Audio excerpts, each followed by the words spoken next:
நம்ம அறியப்பட்டதா இருப்போம். ஆனா அதுக்கான பின்னுள்ள சரித்திரத்தை பார்த்தீங்கன்னா மிகவும் நம்மளுக்கு ஒரு ஆச்சரியத்தக்க விஷயமா இருக்கும். சமத்துவத்திலையும் ஓங்கி சகோதரத்திலையும் ஓங்கி துரோகத்தாலும் வெட்டப்பட்டு இறந்த ஒரு விஷயங்களாக ஷஹீதாக இருக்கிறார்கள். கான்யான் ஷஹீத் ரஹ்மத்துல்லாஹி இறைவன் பதில உயிரோடு உள்ளவர், இன்றளவும் உயிரோட இருக்கிறாங்க.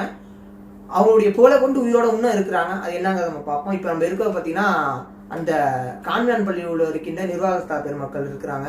அவங்கள்ட்ட பார்க்குற அவங்கள்ட்ட நம்ம போய் அந்த தர்கால உருஸ் அன்னைக்கு நம்ம சூஃபில போட்டிருப்போம். அவங்களுடைய ரிஃபாய் ஜமா தப்ஸ், அவங்களுடைய சந்தல் உருஸ்லாம் போட்டிருப்போம். இப்போ நாங்கள் வரலாறு கேட்டப்ப எங்களுக்கு பிரமிப்பில் ஆச்சிச்சு. திருச்சியில இந்த மாதிரி தர்கா இருக்குது, இதுக்கு இவ்வளோ பெரிய நிகழ்வு நடந்திருக்கு, அதனாலதான் இவங்களுக்கு இவ்வளோ பெரிய சிறப்பு அம்சங்கள் இருக்குது அப்படின்னு சொல்லி அது என்னங்கிறத நம்ம அலசி ஆராய்வோம். அதுக்கானப்பட்ட செம்பு பட்டயம் ஒன்று ராணி மங்கம்மாள் காலத்தில் கொடுக்கப்பட்டிருக்கு.